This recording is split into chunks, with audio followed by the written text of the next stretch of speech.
Hello friends, എല്ലാവർക്കും കേരള ഫാമിലിയിലേക്ക് സ്വാഗതം. ഇന്നത്തേത് ചെറിയൊരു ക്ലീനിങ് വ്ളോഗാണ്. എത്ര തിരക്കാണെങ്കിലും വീട്ടിലേക്കുള്ള പച്ചരിയും ഗോതമ്പും കഴുകി വറുത്ത് ഉണക്കി വെച്ച് പൊടിപ്പിച്ചാണ് ഞങ്ങൾ ഇവിടെ ഉപയോഗിക്കാറുള്ളത്. ഇനി ചെറുപ്പത്തിലെ ഒരു കാര്യം പറയാം. എൻ്റെ വീടിന് മുന്നിലായി ഒരു വലിയ പാടമുണ്ട്.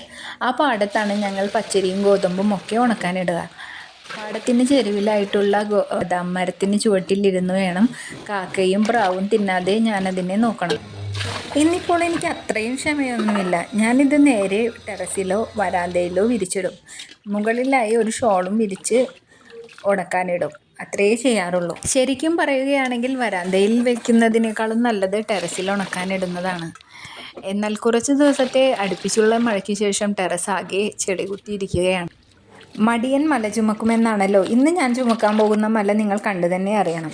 ടെറസിൽ ചെളി ഉണ്ടെന്ന് എനിക്ക് ആദ്യമേ അറിയുന്നത് കൊണ്ട് തന്നെ വരാന്തയിൽ ആദ്യം വിരിച്ചിട്ടു. ഇന്ന് എത്ര വെയിലാണെങ്കിലും ഞാൻ ടെറസ് ക്ലീൻ ചെയ്തിരിക്കുമെന്ന് തീരുമാനിച്ചുറച്ച് തന്നെയാണ് ഈ യാത്ര. വിചാരിച്ച കാര്യങ്ങൾ അപ്പോൾ തന്നെ ചെയ്ത് തീർക്കുക എന്നതാണ് എൻ്റെ ഒരു ഇഷ്ടം. എൻ്റെ നെയ്ബറായ അഗസ്റ്റിൻ ചേട്ടൻ തന്ന കറ്റാർവാഴ തൈകളിൽ നിന്നും ഇത്രയും ഇണർപ്പുകൾ ഞാനുണ്ടാക്കി. പിന്നെ ഇതിൽ എനിക്ക് പ്രത്യേകിച്ച് ക്രെഡിറ്റ് ഒന്നുമില്ല കേട്ടോ. ഇതിനധികം പരിചരണമൊന്നും ആവശ്യമില്ല. വല്ലപ്പോഴും ഒരിക്കൽ മാത്രം വെള്ളമൊഴിച്ചാൽ മതി. ടെറസിന് മുകൾ വശം എത്ര വൃത്തിയാക്കിയിട്ടാലും പെട്ടെന്ന് തന്നെ പായലും പൂപ്പലും പിടിച്ച് വൃത്തികേടായിരിക്കും. ഇതാണ് ഇപ്പോൾ ഇതിൻ്റെ അവസ്ഥ. ഇനി ഇതിൽ നിന്നൊരു മോചനം ലഭിക്കണമെങ്കിൽ പെയിൻ്റ് അടിച്ച് വൃത്തിയാക്കണം. താഴത്തും പെയിൻ്റ് അടിക്കണം. ഇന്ന് ഈ ടെറസിന് പാപമോചനമാണ്. ഈ വെയിൽ കൊണ്ടിട്ടായാലും ഞാനിത് ഇന്ന് വൃത്തിയാക്കി എടുക്കും. പിന്നെ ഈ ടെറസ് വൃത്തിയാക്കുന്നതിന് ഒരു കാരണം കൂടിയുണ്ട്. എന്തായാലും ഓണമല്ലേ, അത് പ്രമാണിച്ച് എന്തായാലും ക്ലീനിങ് നടത്തണം. അതൊന്ന്. രണ്ടാമത്തേത്, എനിക്ക് മെഡിറ്റേഷൻ ചെയ്യാൻ വേണ്ടി ഇത് ക്ലീൻ ചെയ്ത് വെക്കണം. കുറേ നാളായി ഞാൻ കൊണ്ടു നടക്കുന്ന ആഗ്രഹമാണ് മെഡിറ്റേഷൻ ചെയ്യുക എന്നത്. സാധാരണ ഞാൻ എഴുന്നേൽക്കുമ്പോൾ കുറച്ച് സമയം മെഡിറ്റേഷന് വേണ്ടി ചെലവിടുമെന്നുള്ളതല്ലാതെ ഇതിനെപ്പറ്റി കൂടുതലൊന്നും എനിക്കറിയില്ല. അങ്ങനെ കുറേ നാളത്തെ സെർച്ചിങ്ങിന് ശേഷമാണ് ഒരു മെഡിറ്റേഷനെ പറ്റി അതാണ് sun moon star meditation, SMS meditation.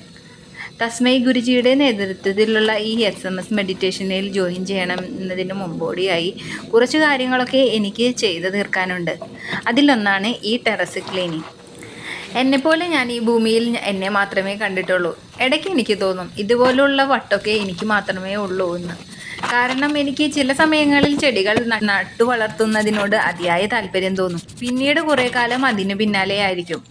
എവിടെ നിന്നും ചെടികൾ കിട്ടിയാലും വാങ്ങി അവയെല്ലാം പിന്നീട് എട്ടിൻ്റെ പണികളായി എനിക്ക് തിരികെ ലഭിക്കുന്നത് ഇങ്ങനെയാണ്. അവയെ നോക്കാതാവുന്നതോടുകൂടി മണ്ണും ചെളിയും നിറഞ്ഞ് ടെറസ് ആകെ വൃത്തികേടായിട്ടിരിക്കും. എന്താണെന്നറിയില്ല. ഇതൊക്കെ എൻ്റെ ഓരോ വട്ടുകളാണ്.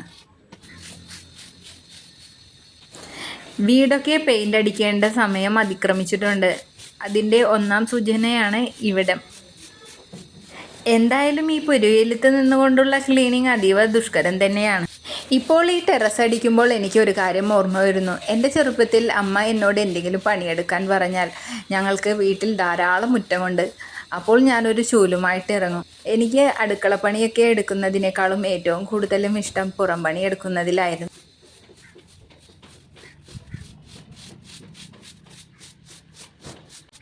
എൻ്റെ സ്വന്തം സ്ഥലം പെരിഞ്ഞനമാണ്. അവിടെ എനിക്ക് അമ്മയും അച്ഛനും ബ്രദറുമാണുള്ളത്. അച്ഛനും ബ്രദറും ഷാർജയിലാണ്. അമ്മ മാത്രമാണ് ഇപ്പോഴുള്ളത്. ഓണം കൂടാൻ അമ്മ എൻ്റെ വീട്ടിലേക്കാണ് വരുന്നത്. അമ്മ ഇൻസ്പെക്ഷന് വരുന്നതിന് മുമ്പായി ഈ പണികളൊക്കെ ചെയ്ത് തീർക്കേണ്ടതുണ്ട്. അതുകൊണ്ട് തന്നെയാണ് മെയിനായും ഈ വെയിൽ കൊണ്ട് ഞാനിതൊക്കെ ചെയ്യുന്നത്.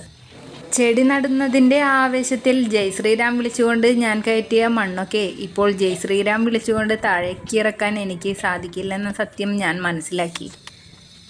2 നില താഴേക്ക് ഈ മണ്ണിറക്കുമ്പോഴുള്ള അവസ്ഥ അതോർത്തുകൊണ്ട് തന്നെ എൻ്റെ ശക്തിയെല്ലാം ചോർന്നു പോകുന്നു.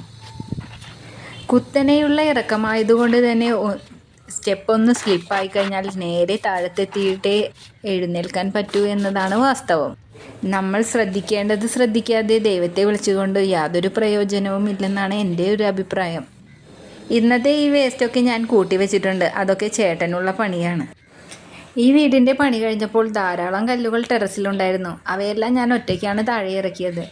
അന്ന് എനിക്ക് കല്ലുകൾ പൊക്കുന്ന സമയത്ത് ഞാൻ കണ്ടുപിടിച്ച മന്ത്രമാണ് ജയ് ശ്രീരാം.